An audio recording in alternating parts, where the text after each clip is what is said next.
What is up, YouTube? HPJ here, and I am coming at you guys with the Yu-Gi-Oh! Structure deck Dragunity Legion.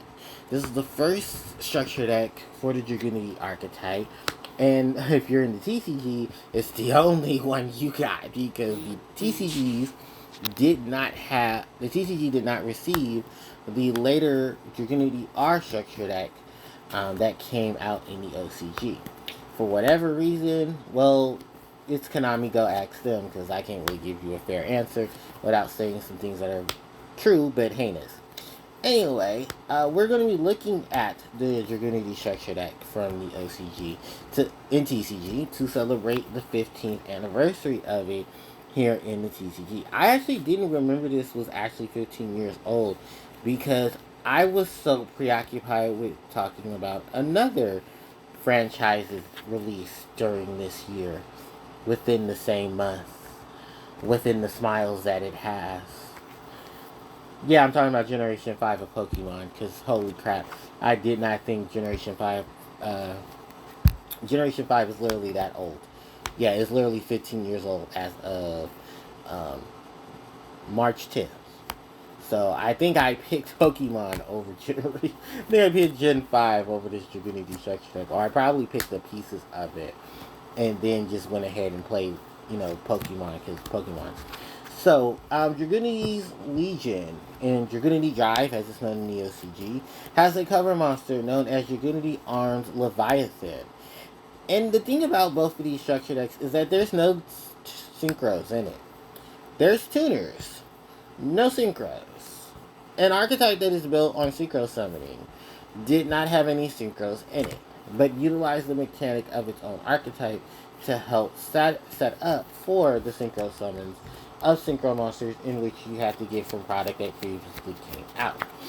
For those who are in the TCG, those products are Hidden Arsenal 3, Hidden Arsenal 4, which came out later, and then the release of, what was the other set release? Oh, the OCG imports from Starstrike Blast, Dragunity Vadriana, and Dragunity Gagdur, which all were that were not included in the structure deck, which is baffling and crazy because of just how much they were pushing Dragunity.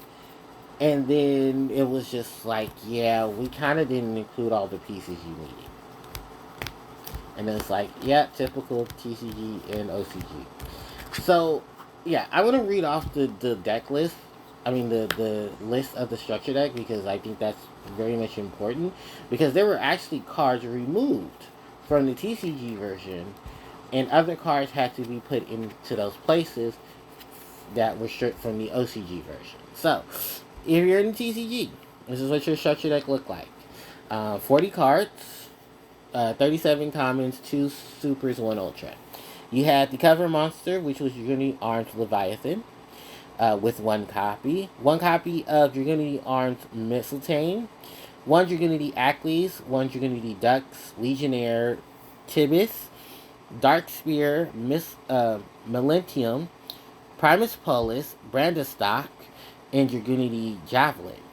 Miss Valley Falcon, Hunter Owl, Garuda the Wind Spirit, Flying Kamakiri number 1, Dark Spear, Twin-Headed Behemoth, Armed Dragon level 3, Armed Dragon level 5, 2, Mash Dragon, 1 Dragunity, oh, and then we started with the spells. 1 Dragunity Ravine, 1 Dragon's Ravine, 1 Dragon's Mastery, 1 United Withstand, 1 Mage Power, 1 Dragon's Gunfire, 1 Storm of Destruction, 1 Creature Swap, 1 Monster Reincarnation, 1 Foolish Burial, and 1 Card Destruction.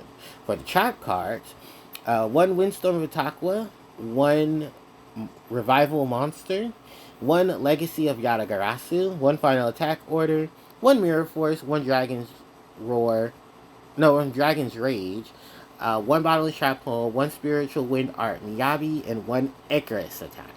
And that is all of the cards and basis for the TCG version of Dragon's Legion. If you're in the OCG, you got Dragunity Drive. And Dragunity Drive has featured these cards in it. The 1 copy of Dragunity Armed Leviathan, 1 copy of Dragunity Mistletoe, One Dragunity Ackley's, Dux, Legionnaire, Tibis, Dark Spear, Miltium, Primus Polis, Brandistock, Javelin, Miss Valley Falcon, Hunter Owl, Red Eyes Wyvern.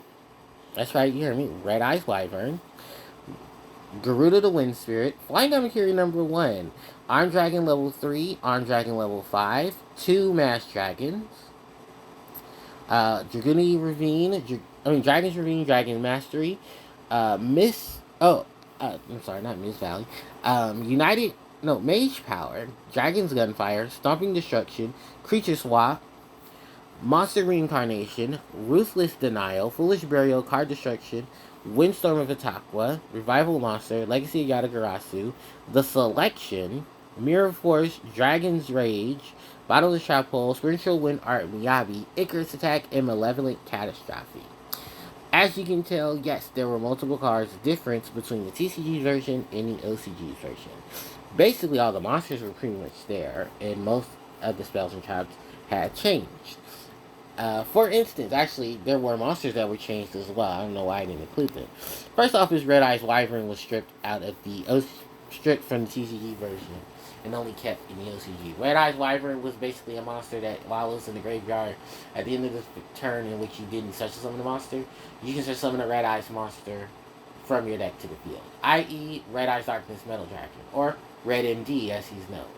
And because of that, that would have basically made Dragunities broken if they added Red MD into this version. The next card is Ruthless Denial. It is a normal spell that says you can send one monster from your side of the field to the graveyard to then have your opponent send one card from their hand to the grave. Let me just make sure that is correct, because I don't want that to be incorrect. Yes, send one monster you control to the grave.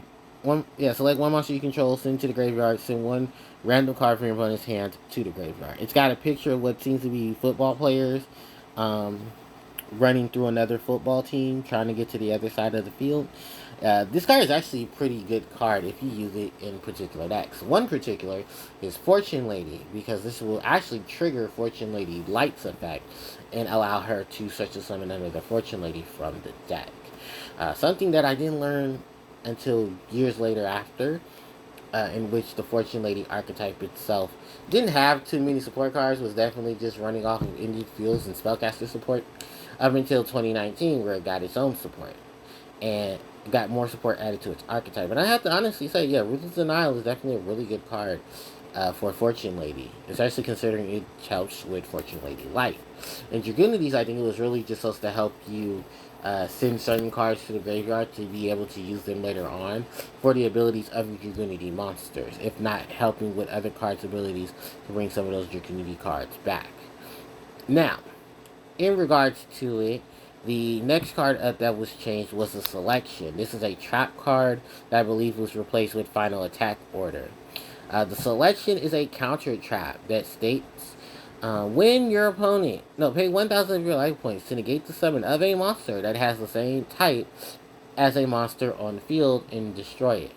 That can be very useful in mirror matches, especially at this point in time in the TCG, where people were actually playing multiple archetypes in the game that were basically running the same types. You had Gravekeeper, which is still doing extremely well.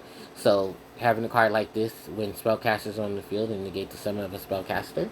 You had Dragunities who could use this against Mirror Match. Six Samurai. And I know this is a very long stretch, but people have to remember, Storm of Ragnarok made its TCG debut during this time. And people were still trying to find ways to work around a lot of abilities, especially Great Shogun Shien, their Synchro monster. And because Shien can't negate counter traps, old boy would have been summoned to the field, and as long as there was at least, a monster on the field with the same type, yeah, old boy was going to the graveyard, and there was nothing he could really do. Unless they Migasugi Magatama and then negated the effects of your card and destroyed it. But even then, that had to be legitimately a card to defend it. Unless Beast of Barkion were already on the board. But Barkion can't negate counter traps, so Surprise, surprise, hello. And then the only other card left is Malevolent Catastrophe.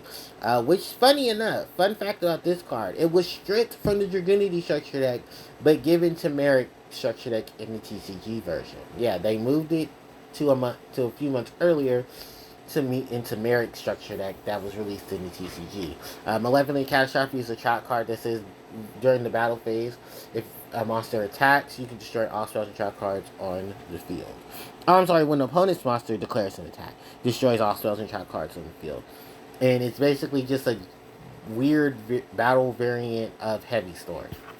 Because that's literally what it is. And I believe at that point, was Heavy still banned? No, I think Heavy was at one with True Nade, and I think True Nade and them only ended up getting banned later.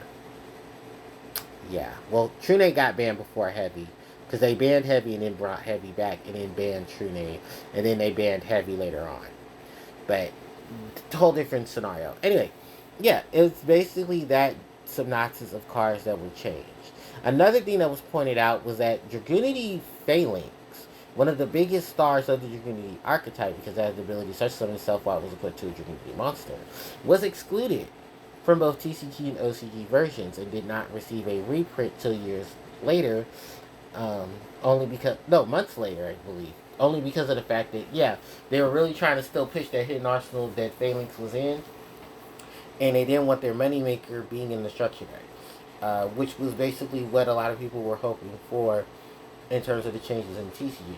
But really, all the major changes in TCG was just that, hey, let's strip 2 trap cards and a monster, and then put 2 monsters in it, and another spell, and another trap.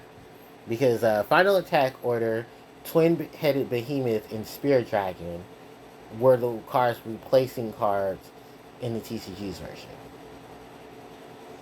Yeah. I don't know why, please don't ask me, but apparently, yes, this is a thing that happens.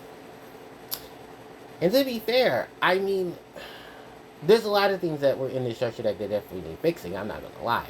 You know, there were no synchros, you had to rely on the boss monster, you'd have to probably get multiple copies of it, but even then still, just the array of things that were legit, you know, in the circuit of what this deck was, I mean, hey, it was still pretty decent. Was it playable out the box? No. It was definitely not playable out the box because you needed so many pieces to play it outside of the box. And even then, so I think most of the pieces that you wanted to play using this structure deck that was supposed to be played inside the box were not out yet. Or not reprinted. Because I believe Storm of Ragnarok... Because I'm trying to think. Somebody's special edition ended up having reprints of monsters that were needed. Oh, I remember now. Yeah, that didn't come out for a whole nother year. So never mind. The one I'm talking about is the Invasion of Chaos special edition, in which the promos for it were Red MD and Dandelion. Yeah. And you heard me right, Red MD and Dandelion. Which at that point I think Dandy was already getting on its way out. Or, I don't know, Dandelion tends to be one of those monsters that was always on and off the list. It's currently still forbidden because that damn flower is just broken. They gave it a more modern day retrain, but it's completely useless outside of maybe everything. Like, I think it has like a standing clause that you can't use it to turn you summon the tokens. Or like the tokens can't be used for like a tribute, a synchro, or a link summon. The turn they're played.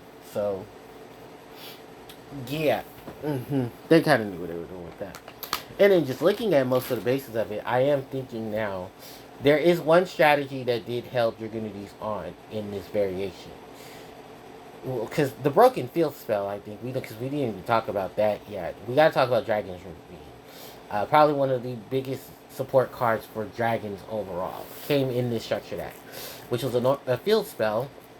As you send a card from your hand to the graveyard to basically either add a dragon to from your deck to your hand, and I believe it had to be level 4, and then or lower, and then the other was sending a dragon from your deck to the graveyard. So you had to choose between these effects. Thing is, Ancient Fairy Dragon was still a thing. Yeah. Once a turn, discard a card from your hand and activate one of the following effects. Add a level 4 lower Dragunity monster from your deck to your hand. Or send one Dragon monster from your deck to the graveyard. And that basically helped even more stuff around the time. Because Dragon Link loved using Dragon's Ravine. Because it helped in setup, and then use the Dragunity monsters to then set up even more plays. Because with the newer Dragunities that came out years later, a lot of them were definitely support cards in its own right. Then turn around, and then here's like, you know, all these dragons you can send to the graveyard, so it really didn't matter then. So it's like, pop my field spell, go get a new field spell, and then just go ham with it. Part of the reason why Ancient Fairy Dragon had to be banned, and then she had to be errata, because just the abuse that would have been easily given because of Ancient Fairy Dragon's effects. So understanding and realizing how broken stuff was, and especially because you could just pop Dragon's Ravine to go get Dragon's Ravine, to then pop it again once you've used it to go get a whole nother one. Ladies and gentlemen, welcome to Yu-Gi-Oh! So, I'm just looking at it, I'm understanding it, and then I'm just like, yeah. Maybe it was a good thing it was changed. But overall, I mean, it did give us a lot of really good pieces that we were able to use and able to utilize in, you know, just the way Yu-Gi-Oh! Itself transpires, both TCG and OCG.